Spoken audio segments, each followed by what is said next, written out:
오늘 요한복음 14장 보겠습니다. 1절부터 3절까지 보겠습니다. 예수님께서 제자들에게 하신 말씀입니다. 제가 읽습니다. 너희는 마음에 근심하지 말라. 하나님을 믿고 또한 나를 믿으라. 내 아버지 집에 거할 것이 많도다. 그렇지 않으면 내가 너희에게 말해 주었으리라. 내가 너희를 위해 초소를 예비하러 가노니, 여러분 가정에서 같이 읽겠습니다. 3절. 가서 너희를 위해 초소를 예비하면 내가 다시 와서 너희를 내게로 받아들여 내가 있는 곳에 거기에 너희도 있게 하리라. 아멘. 자, 여기 예비하면 3절에 그 말 나오죠. 예비하면.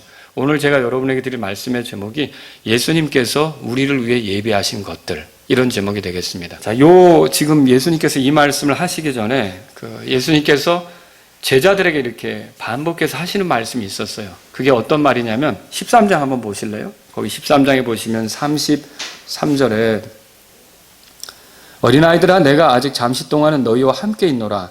너희가 나를 찾을 터이나 내가 유대인들에게 말하기를, 이렇게 돼 있어요.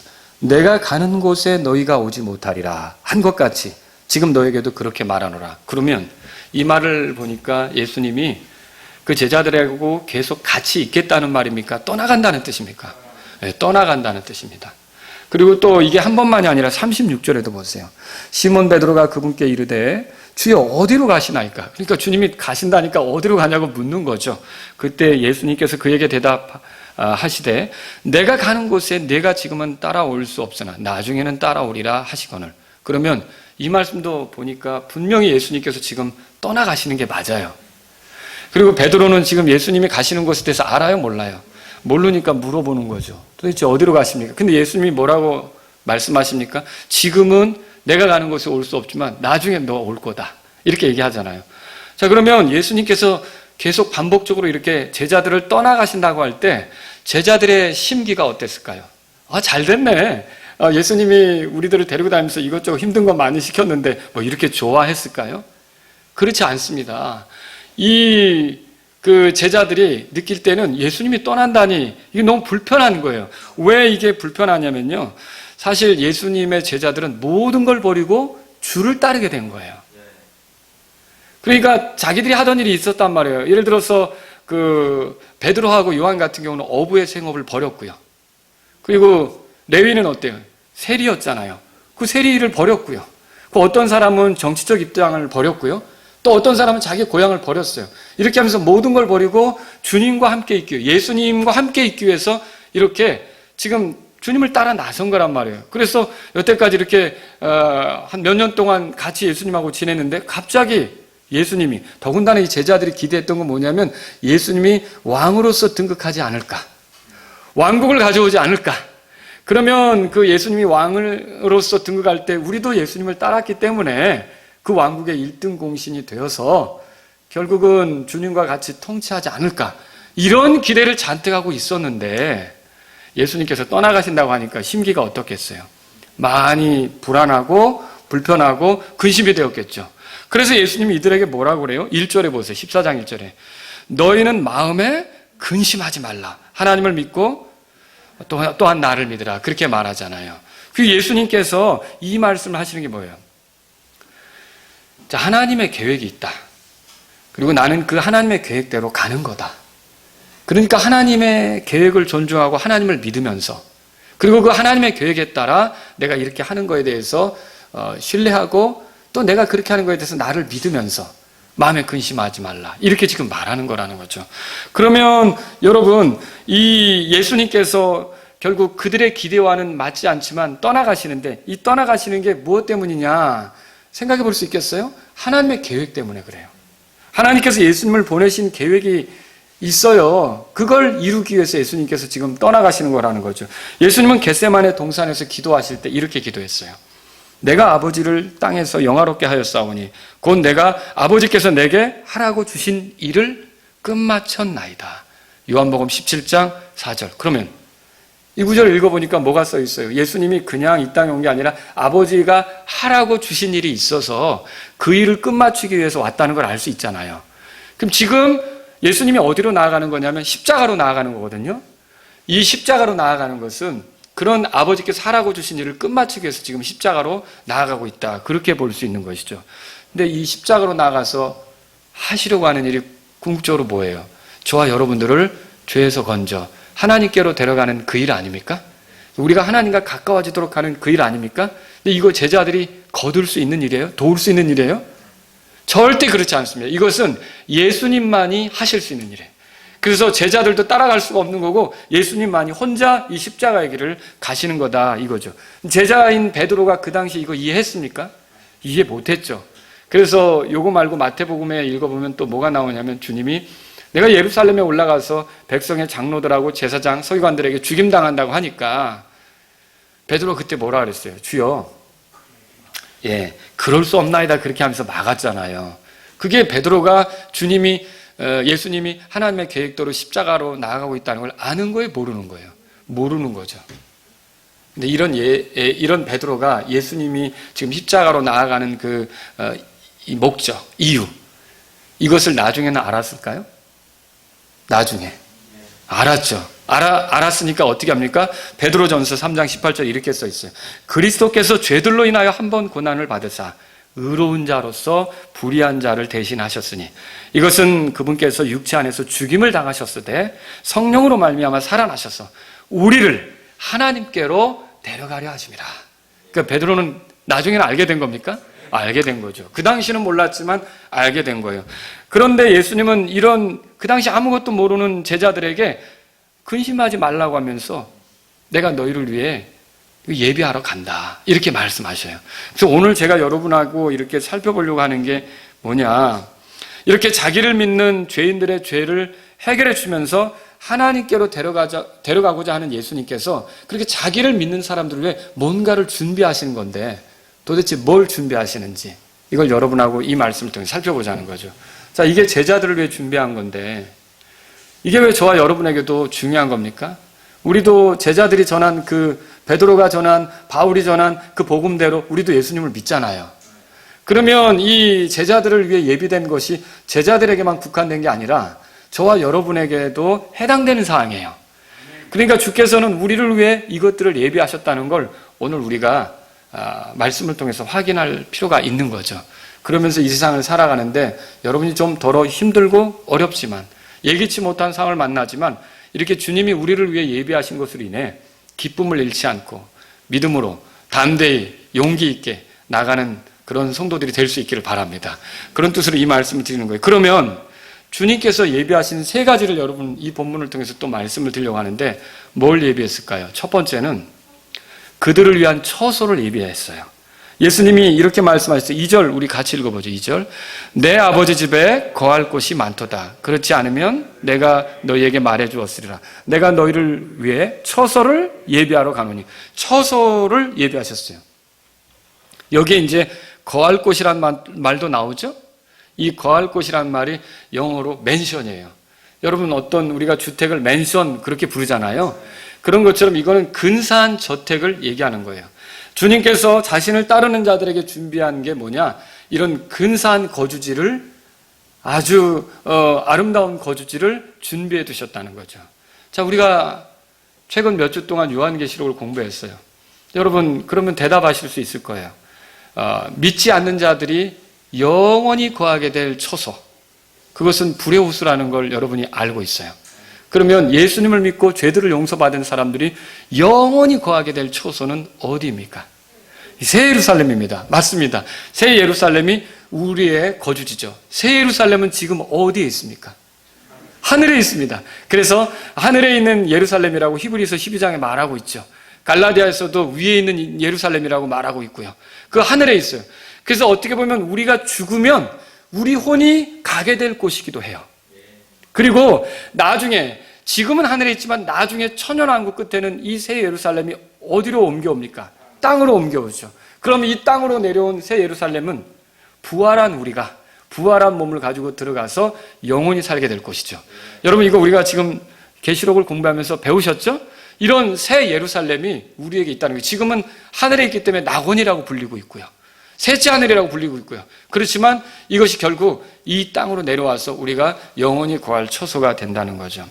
예수님은 자신을 이렇게 자신이 떠나가는 것에 대해서 근심하는 그 제자들에게 이렇게 말했던 거예요. 뭐라 그러냐면 3절에 보세요. 거기 보니까 가서 너희를 위해 처소를 예비하면 내가 다시 와서 너희를 내게로 받아들여 내가 있는 곳에, 지금 주님이 그 낙원에 가 있잖아요. 그죠? 바로 이 하늘에 가 있는 거예요. 하늘의 도시에, 새 예루살렘에 가 있는 거죠. 그런데 거기에 우리도 있게 하겠다, 지금 이렇게 말씀하고 있는 거예요. 여러분이 저하고 같이 요한계시록을 공부했지만 시간을 내서 21장에서 22장을 다시 한번 떠들어 보세요. 그럼 이 새 예루살렘은 사망이 없다 그랬어요. 슬픔도 없다 그랬어요. 울부짖음도 없다 그랬어요. 아픔도 다시 없다 그랬어요. 기억나시죠? 더럽게 하는 거, 가증하게 하는 거, 거짓말을 지어내는 것도 거기 없다 그랬어요. 정말 이 땅에 사는 동안 이 거짓이 얼마나 사람을 피곤케 하고 힘들게 하는지 모릅니다. 근데 거기는 그런 것이 없다는 것이죠. 또 해와 달이 비출 필요가 없다고 돼 있어요. 저주가 없다고 돼 있어요. 밤은요? 깜깜한 밤도 없죠. 그렇죠? 등잔불을 필 필요가 있습니까? 햇빛이 비출 필요가 있습니까? 그런 것이 바다도 없다 그랬죠. 이게 그 새하늘과 새 땅이 있고 새 예루살렘이 그렇게 우리를 위해 이제 준비되어 있단 말이죠. 자, 여러분, 이렇게 좋은 처소가 만일 우리를 위해 준비되지 못했더라면 우리는 죽은 뒤에 어떻게 되었을까요? 이것이 우리가 영원히 보낼 장소가 아니라면 우리는 죽은 뒤에 어디로 가게 되었을까요? 마귀와 그 천사들을 위해 예비된 영존하는 불, 그것이 우리의 최후 정착지가 될 수밖에 없는 거죠. 여러분, 이거 얼마나 끔찍한 결말입니까? 나중에 크고 흰 왕자 심판석에서 유죄 판결을 받고 우리는 이 불의 호수에 던져져서 영원히 고통할 수밖에 없는 거죠. 죽은 다음에는 어떻게? 지옥으로 끌려 들어갈 수밖에 없는 거고, 이게 저와 여러분의 사실은 구원받기 전 형편이었다는 거죠. 그런데 여러분, 주께서는 어떻게 하신 거예요? 우리를 이런 그 불의 호수, 지옥, 이런 곳으로 떨어지지 않고 오히려 주님과 함께 있도록 이런 영원한 처소를 우리를 위해 예비하시게 된 거예요. 이게 놀라운 은혜 아닙니까? 이곳은 아름다운 곳입니다. 계시록 21장 11절에 보면 하나님의 영광이 거기에 있다고 그랬어요. 이 말이 무슨 뜻이에요? 하나님의 임재가 충만한 곳이죠. 자, 로마서 3장 23절에 우리가 복음을 전할 때 자주 쓰는 구절인데, 모든 사람이 죄를 지어 뭐라고 돼 있죠? 하나님의 영광에 이르지 못하더니. 그러면 죄가 있다면 아무리 하나님의 영광이 충만한 좋은 처소가 예비되어 있어도 우리가 거기 가요, 못 가요? 못 가는 거죠. 그런데 예수님은 어떤 일을 하시는 거예요? 지금 제자들을 떠나가시는 게 뭐예요? 바로 그 죄인이었던 제자들의 죄들을 하나님 앞에 용서받게 하시려고 그들의 죄를 짊어지고 십자가에서 그들이 당해야 될 고통을 대신 당하시면서, 그들이 당할 저주를 예수님이 대신 당하시면서 어떻게 해요? 그러니까 하나님 앞에서 이 죄에 대한 모든 심판이 이미 집행된 것이 되게 하셔서 이 예수님을 의지하는 그 제자들에게는 죄들의 용서와 하나님 앞에 의롭다함을 얻고 모든 죄들을 용서받은 사람들로서 하나님께 떳떳이 나갈 수 있게, 그래서 모든 사람이 죄를 지어 하나님의 영광에 이르지 못했지만 이 죄들을 용서받음으로 하나님의 영광에 이르게 되는 게 가능하도록 하기 위해 십자가로 가는 거예요. 이게 지금 예수님께서 보여주시는 일이라는 거죠.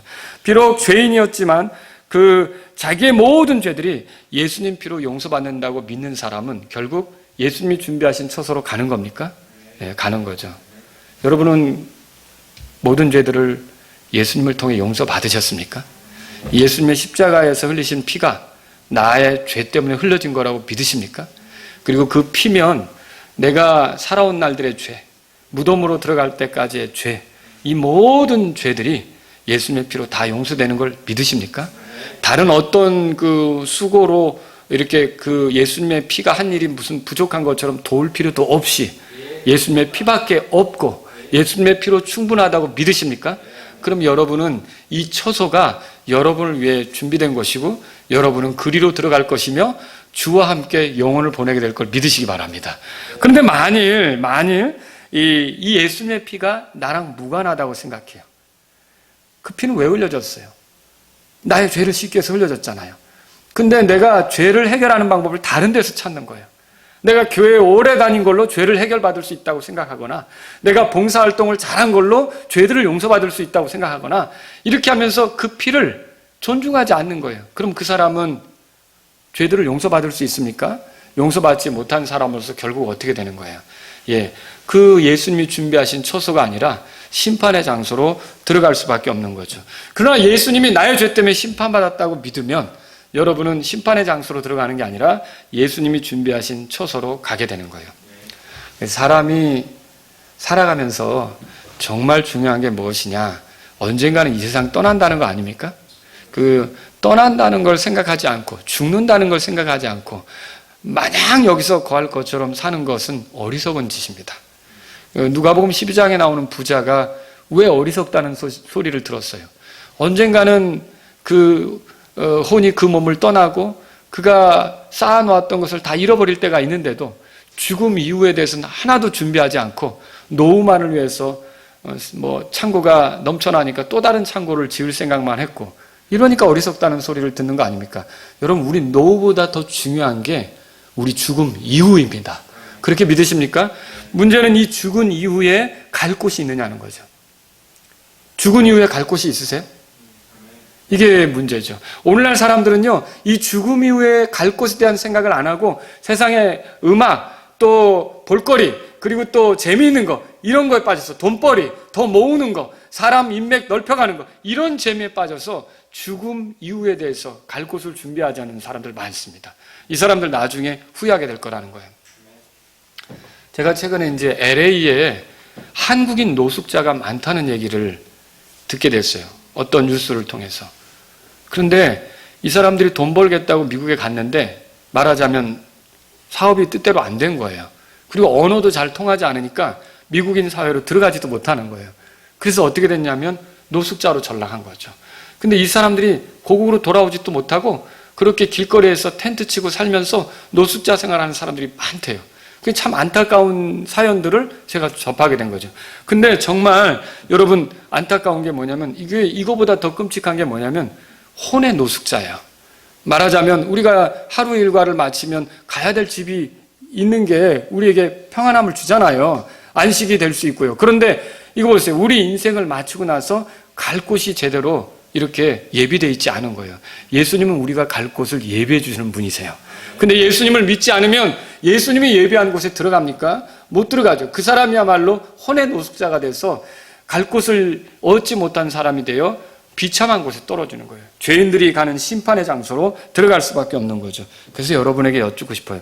여러분은 인생이 끝날 때 돌아갈 집이 있으십니까? 내 본향 그렇게 불러도 좋고 하늘 그렇게 불러도 좋고 나는 갈 집이 명확하게 있습니까? 여러분, 그렇다면 여러분은 주님을 찬양하시기 바랍니다.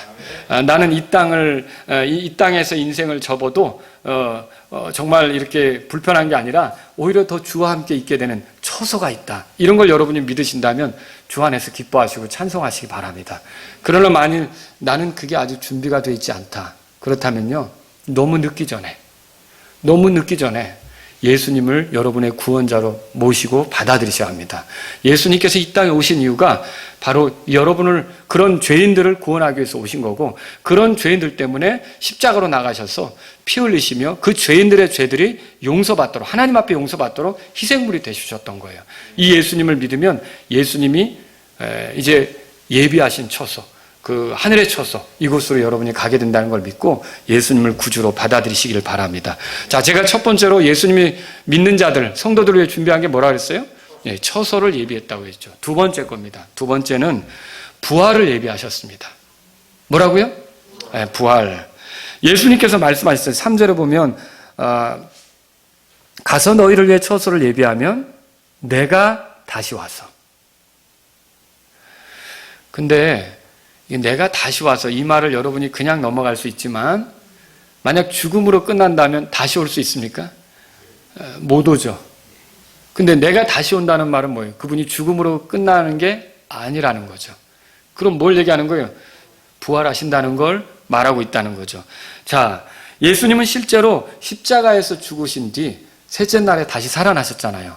그리고 제자들에게 오셨습니까? 오셨죠. 오셔서 자기의 못자국 난 그런 손, 옆구리, 창자국, 옆구리 보여주시면서 믿음 없는 자가 되지 말고 믿는 자가 되라고 하셨잖아요. 예수님이 이렇게 가셨다가 다시 오셨어요. 근데 뿐만 아니라 예수님은 또 승천하셨잖아요. 하늘로 올라가셨단 말이에요.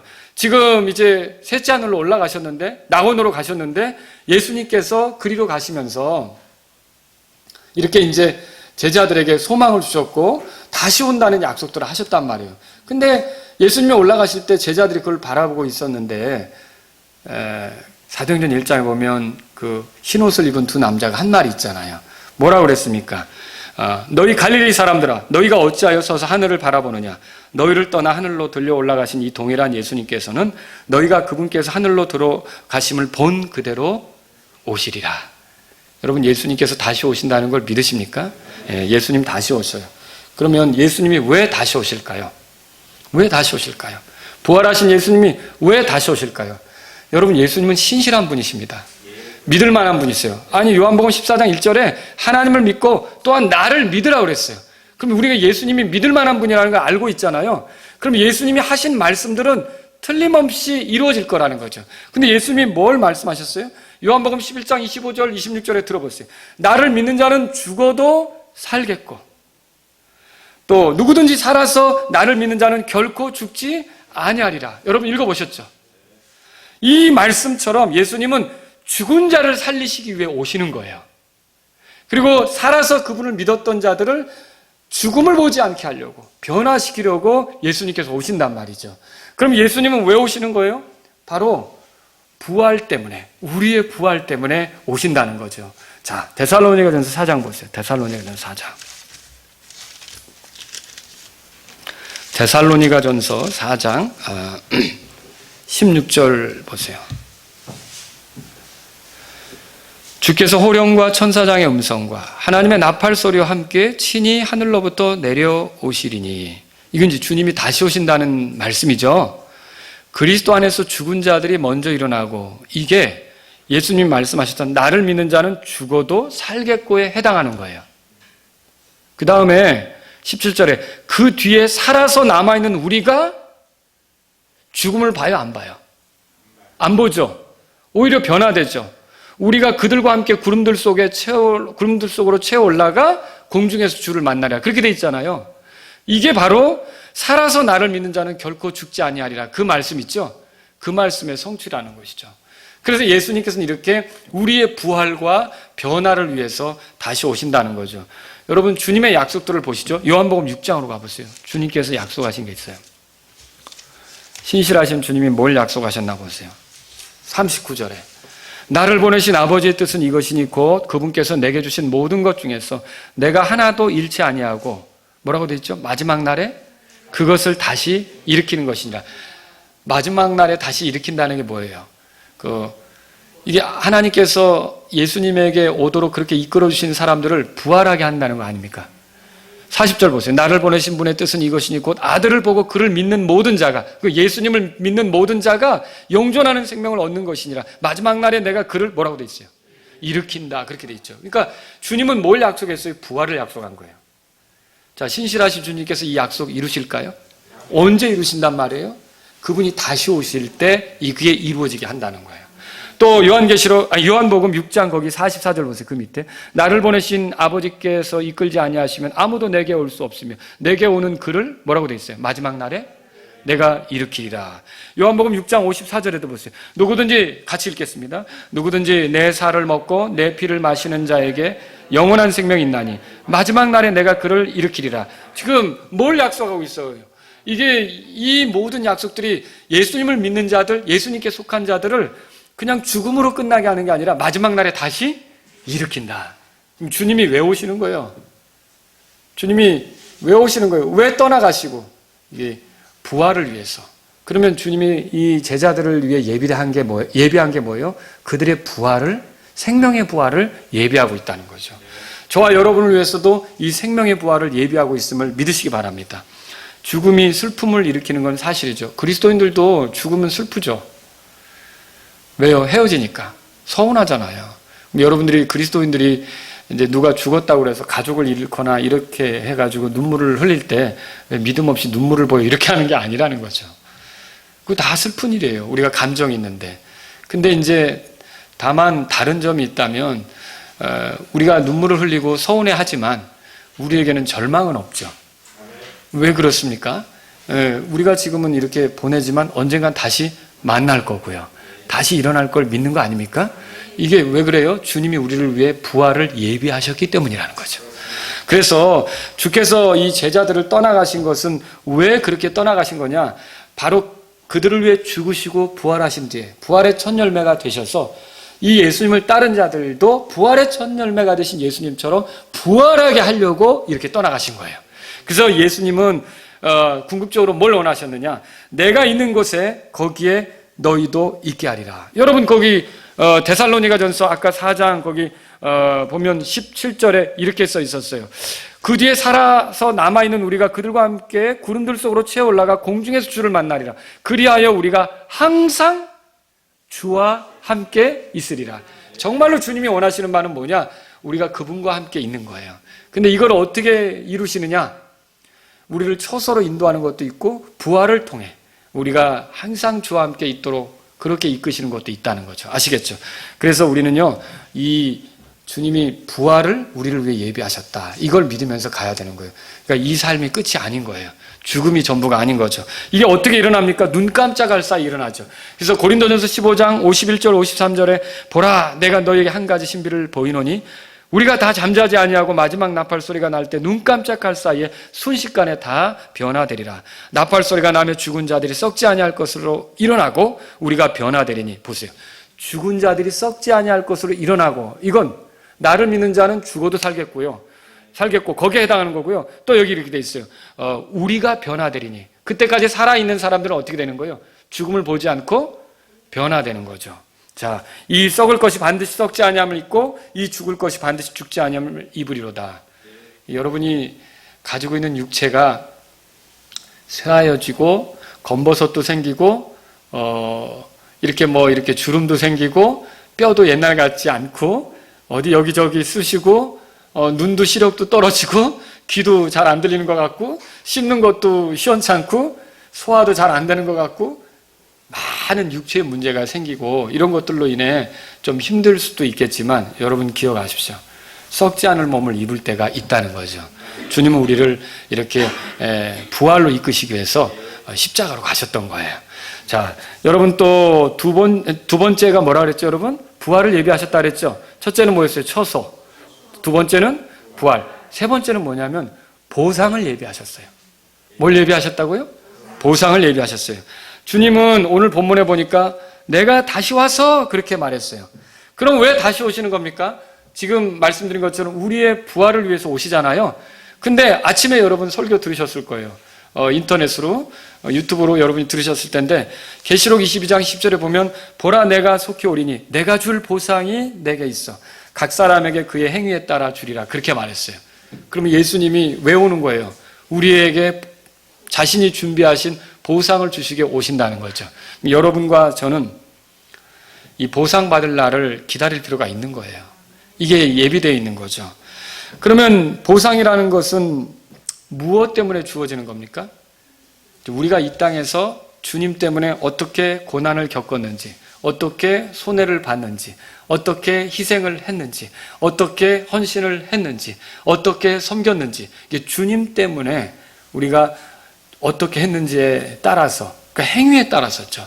행위에 따라서 우리가 이 보상을 받게 되는 것이죠. 예수님은 자기 제자들에게, 이렇게 근심하는 제자들에게 이렇게 말씀하신 적이 있어요. 들어보세요.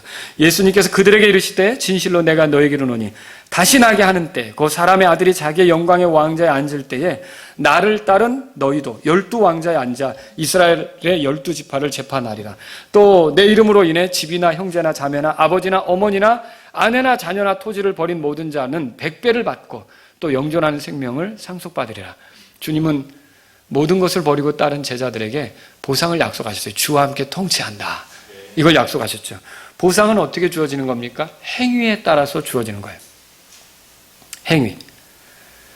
그래서 오늘 계시록 22장 10절에 내가 줄 보상이 내게 있어 각 사람이 그 행위에 따라 주리라. 그 행위에 따라 그렇게 준다고 얘기했고요. 고린도후서 5장 보세요. 고린도후서 5장.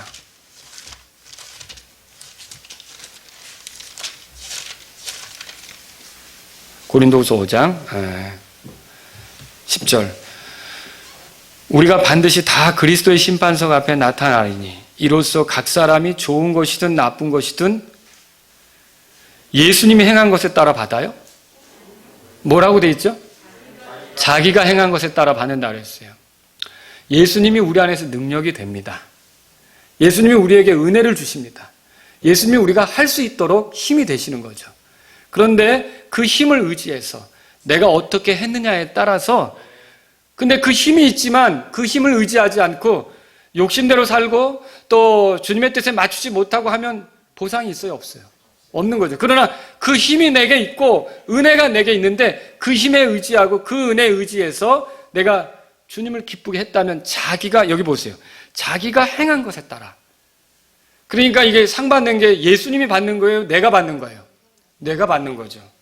만약 예수님이 했다 그러면 예수님이 다 받으셔야 되죠. 그죠? 예수님은요, 능력이 되셔서 모든 걸 하십니다. 근데 왜 능력이 될까요? 우리더러 하게 하려고 능력이 되시는 거예요. 우리가 하게 하려고. 그래서 결국 저와 여러분들이 능력이 되신 예수님을 어떻게 의지했느냐에 따라, 어떻게 의지해서 했느냐에 따라 여기 보상을 받는 거예요. 이게 제 얘기가 아니고 성경 말씀에 자기가 행한 것에 따라 자기 몸 안에 이루어진 것들을 받으리라. 내 몸으로 어떻게 했는지 그것에 따라 받는다. 그래서 보상은 행위로 받는다.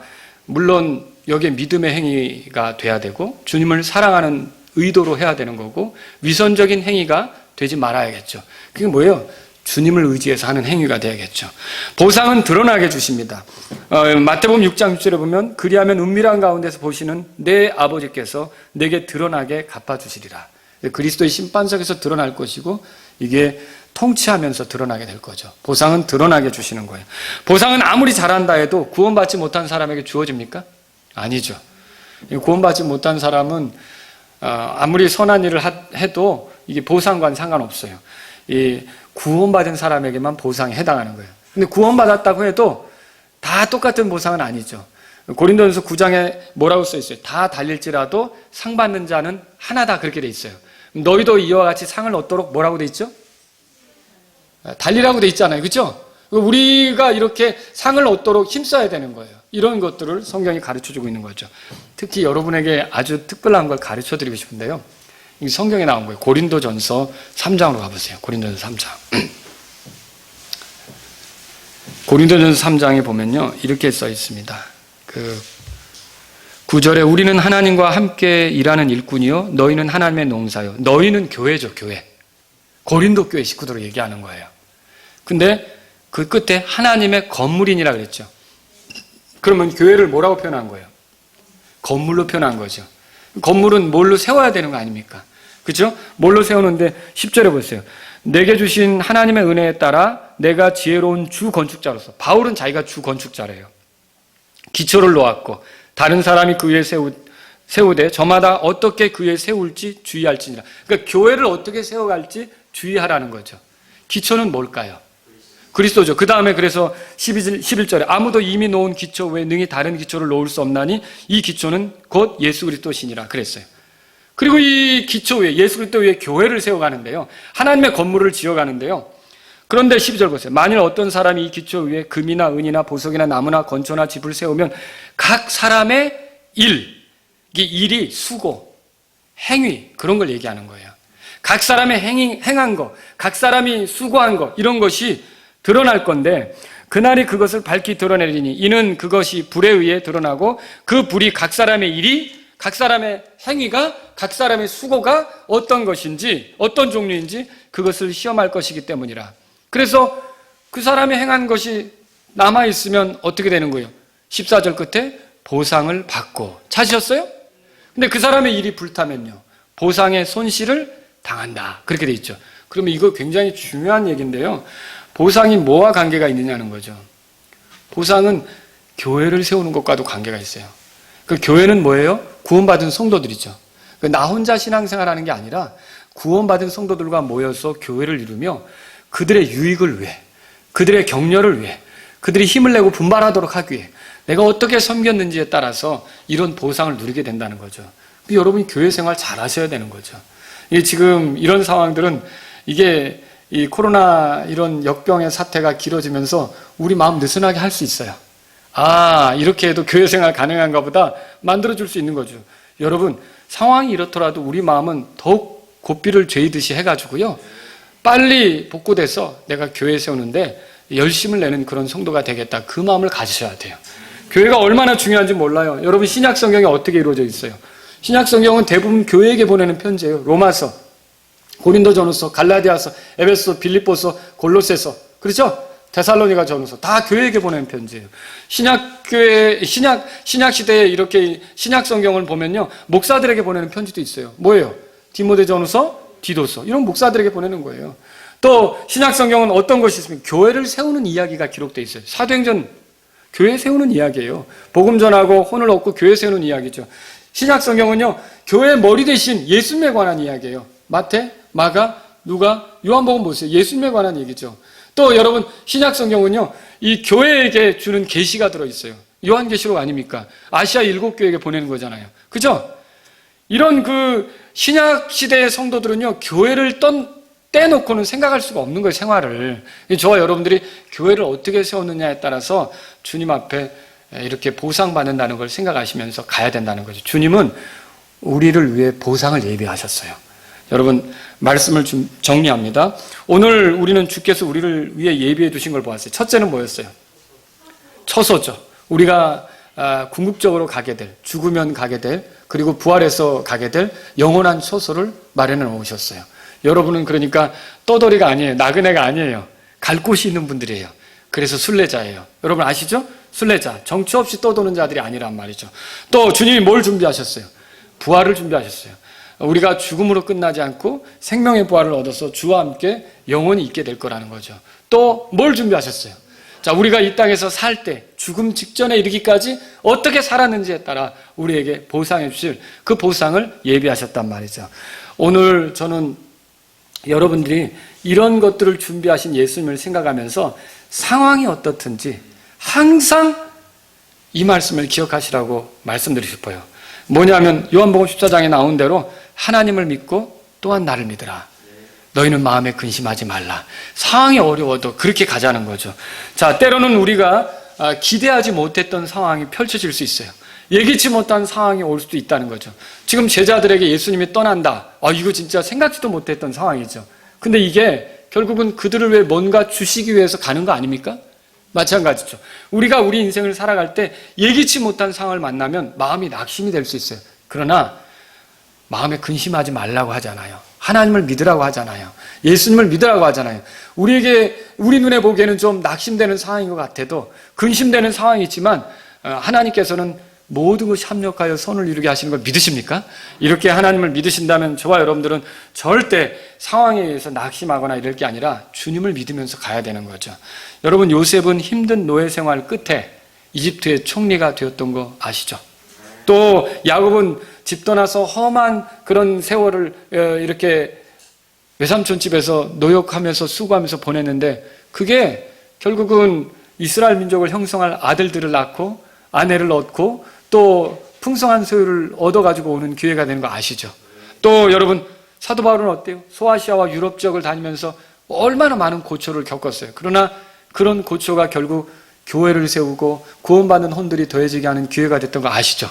존 버년 아시죠? 존 버년. 이 존 버년이라는 사람이 설교하다가 거리에서 설교하다 결국은 붙잡혀서 감옥에 들어갔는데 그 감옥에서 보내는 11년간의 세월 동안 그게 그 사람이 철로역정이라는 그 정말 성경 다음으로 기독교인들 세계에서 많이 읽혀진 그런 책을 만들어내는 기회가 된 걸 여러분 아시죠? 그러니까 상황에 의해서 위축될 건 아니라는 거죠. 우리는 주님을 신뢰하고 주님을 믿고 이렇게 가는 것이 필요하다는 것을 기억하시기 바랍니다. 오늘날 예수 그리스도는 믿는 우리에게 죽음이 끝이 아니며 주께서 계신 곳으로 또 부활의 날로 또 우리를 보상으로 이끌고 계시는 거예요. 이런 걸 저와 여러분들이 알 때 이제 중요한 건 뭐냐면 이거예요. 그러니까 우리의 삶 자체도 우리가 어떻게 살았는지로 보상을 받잖아요. 그러니까 이것도 중요한 거예요. 그리고 우리가 죽는다고 해도 우리가 어떻게 죽는지, 여러분 죽음을 위해서도 기도하십니까? 우리가 다양한 모습으로 죽겠죠. 근데 이 죽음이 끝이 아니며 우리가 부활할 때가 있고 그분이 준비한 초소로 가는 거 아닙니까? 그러니까 저와 여러분들은요, 살아도 주를 위해, 죽어도 주를 위해, 이 목적을 위해 그리스도께서 십자가로 나아가셨고 우리의 죄 때문에 죽으시고 부활하셨다는 것을 믿으며 살자는 거죠. 그러니까 우리는요, 손해볼 것이 없어요. 어느 때나 우리가 주님을 신뢰하면서 이렇게 우리를 위해 준비하신 것들을 생각하면서 용기를 갖고 인내하면서 믿음으로 살기를 바랍니다. 궁극적으로 우리는 주님이 준비하신 것들을 누리게 될 겁니다.